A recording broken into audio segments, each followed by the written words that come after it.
Hello friends, नमस्कार, शुभ संध्या, जय देवभूमि, जय उत्तराखंड। आज की यात्रा हमारी होने वाली काफ़ी लंबी, क्योंकि हम जा रहे हैं अयोध्या धाम दर्शन करने के लिए और उसके बाद जाएंगे वहाँ से बनारस और बीच में जितने भी हमारे तीर्थ स्थल होंगे उनके भी हम भ्रमण करेंगे और दर्शन करेंगे और अपने ब्लॉग के माध्यम से आपको मिलाएंगे। तो हमारी बस आ चुकी है और अब तैयारी है जाने की। तो फ्रेंड्स, इस बार की यात्रा कुछ खास रहेगी क्योंकि अकेले नहीं जा रहे हैं पूरी टीम के साथ। तो आप जुड़े रहें हमारे ब्लॉग्स पे और पूरा भ्रमण कराते हैं इस ब्लॉग के माध्यम से। तो आइए चलते हैं आज के सफ़र पे।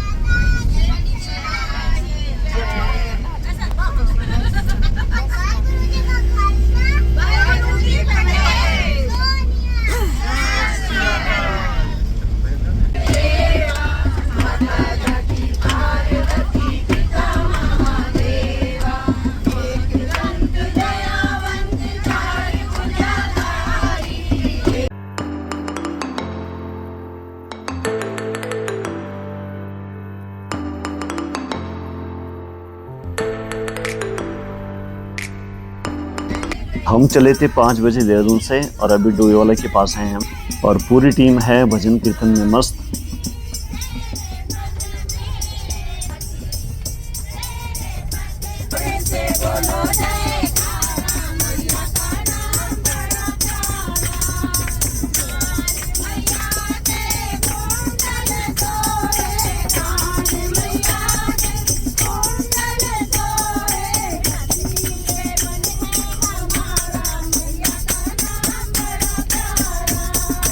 तो लो जी, पहुँच गए हैं नेपाली फार्म के पास और थोड़ी देर में पहुँच जाएंगे हम हरिद्वार।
टीम के द्वारा एक एक मिनट एक एक सेकंड एंजॉय किया जा रहा है और बहुत अच्छा लग रहा है। रात का सफ़र है तो जहाँ पे भी थकान लग जाएगी सबको, ड्राइवर साहब को, तो वहाँ पे भोजन करेंगे और फिर बढ़ेंगे आगे के सफ़र पे।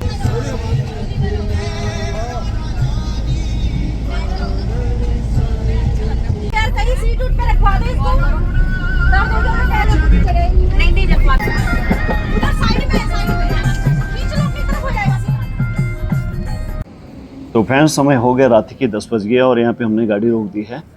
जिन लोगों को भी अपना अपना भोजन कर रहे हैं, कुछ लोग लाए हैं और कुछ लोग रेस्टोरेंट से ले लेंगे और उसके बाद भोजन करने के बाद रात्रि भर हमारा सफ़र चलता रहेगा और देखते हैं सुबह कितने बजे पहुँचते हैं। पहले दर्शन करेंगे हम सुबह नैमिषारण्य तीर्थ स्थान पे जाएंगे और उसके बाद फिर आगे अयोध्या के लिए। तो ड्राइवर साहब ने कहा कि यहाँ पे टंकी को फुल कर देते हैं गाड़ी की, क्योंकि बीच में पेट्रोल पंप मिले ना मिले। तो उसके बाद फिर बढ़ते हैं आगे के सफ़र पे।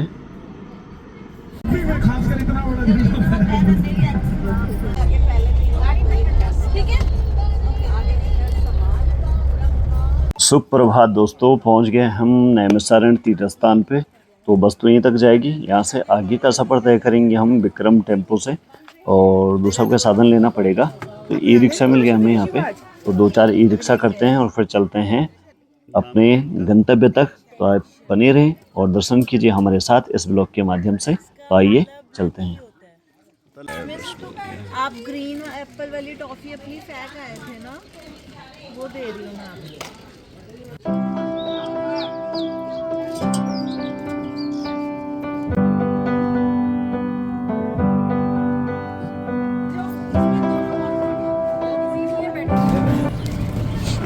शतरमंग है, ललिता देवी है, व्यासगंधी है, हनुमान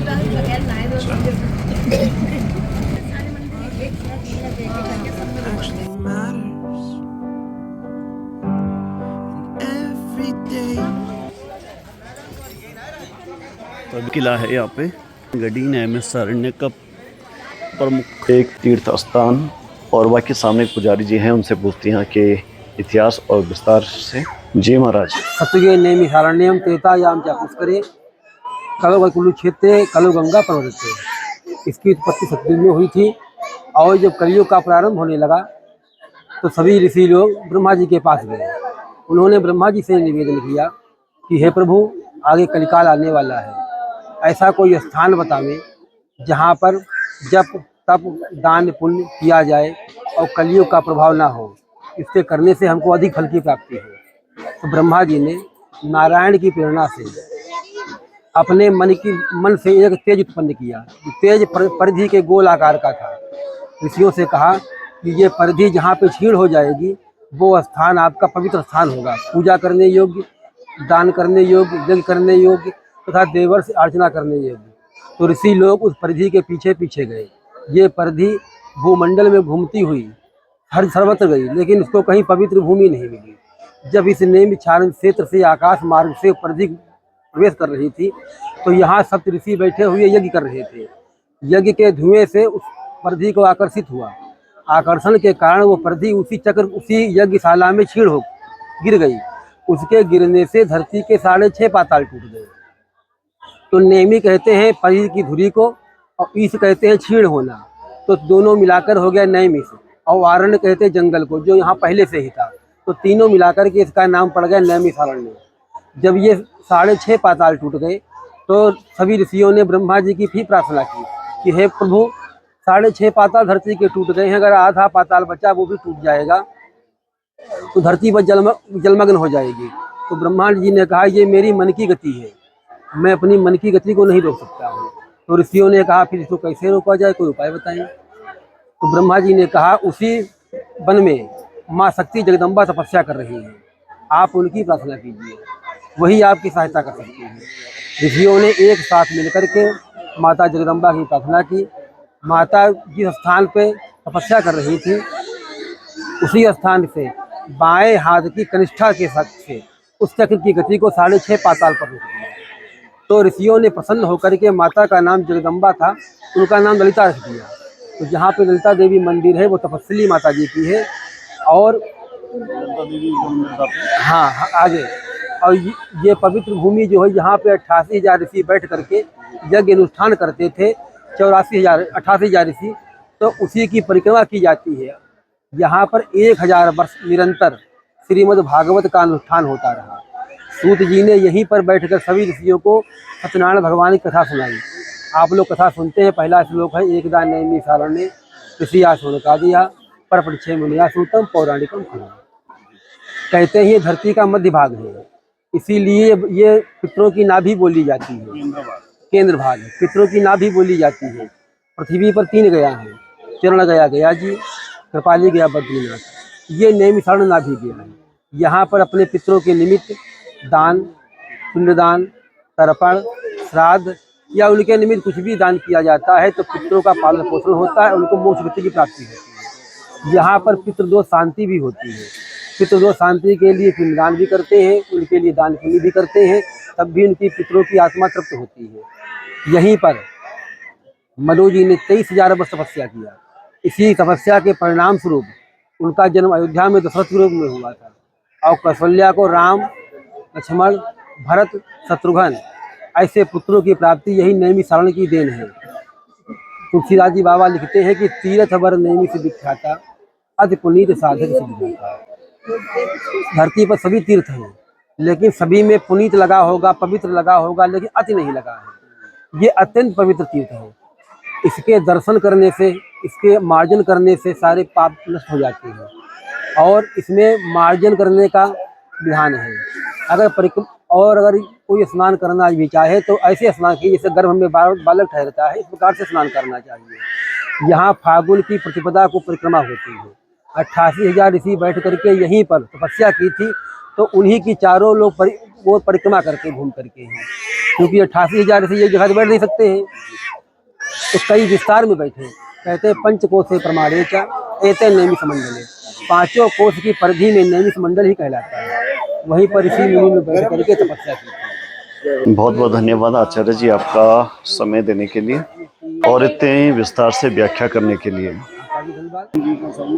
और ये माता शक्ति नीम जी का जी नहीं पत्ता स्पर्श कर, ये पूजनीय है, इनकी पूजा होती है।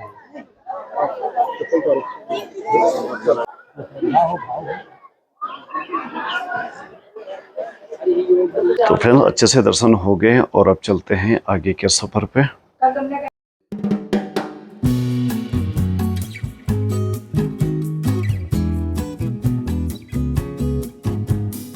₹150 और कमा ले।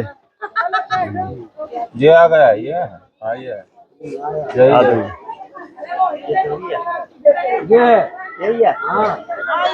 तो फ्रेंड्स अब जा रहे हैं हम ललिता देवी जी के मंदिर के दर्शन करने के लिए, जहाँ पे एक शक्तिपीठ है। तो अभी आ गए हम नैमिषारण्य के ललिता देवी मंदिर में और यहाँ गाड़ी का आना तो बड़ा मुश्किल है, तो हम पैदल आए रिक्शे से और मंदिर के बिल्कुल आपको भी दर्शन कराते हैं। ये देखो जी हनुमान जी के चेले यहाँ पे अपना काम कर रहे हैं। ये किधर है? ये जौ खा रहे। तो नंदी जी महाराज जी भी हैं, तो सामने दर्शन करके आते हैं पहले।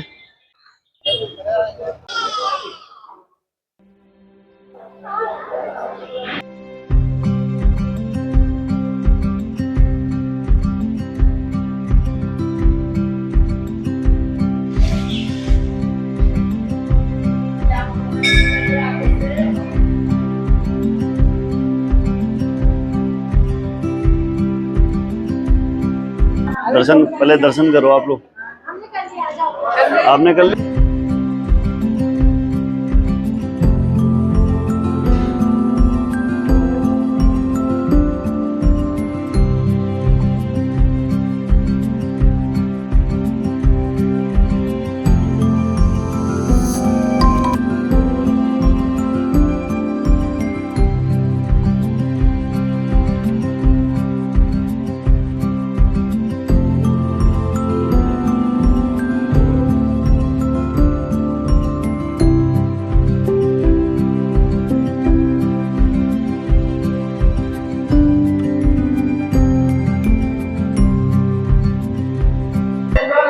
जय हो महाराज जी प्रभु। ये कैसे धुनी कर रहे हैं? की ओम देवी प्रपन्नाति हरे प्रसीद प्रसीद माता जगतो खिलस्या प्रसीद विश्वेश्वरपाय विश्वेश्वरताय विश्वम प्रदेश प्रसीदे विचराट सर्वाबाधा पुरुषम अपना नाम भारद्वाज गोत्र। तो हवन की आहुति हमने भी डाल दी और अब दर्शन करा रहे हैं आपको बाबा भैरवनाथ जी के। ये है यहाँ के प्रसिद्ध लाल भैरव जी।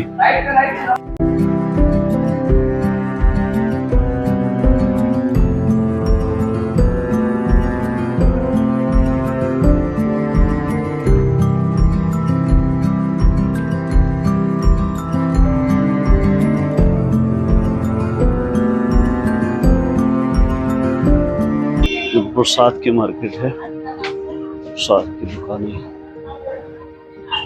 ये क्या चीज़ है भैया? ये माता को जो भोग लगता है वो पेड़ा हुआ है।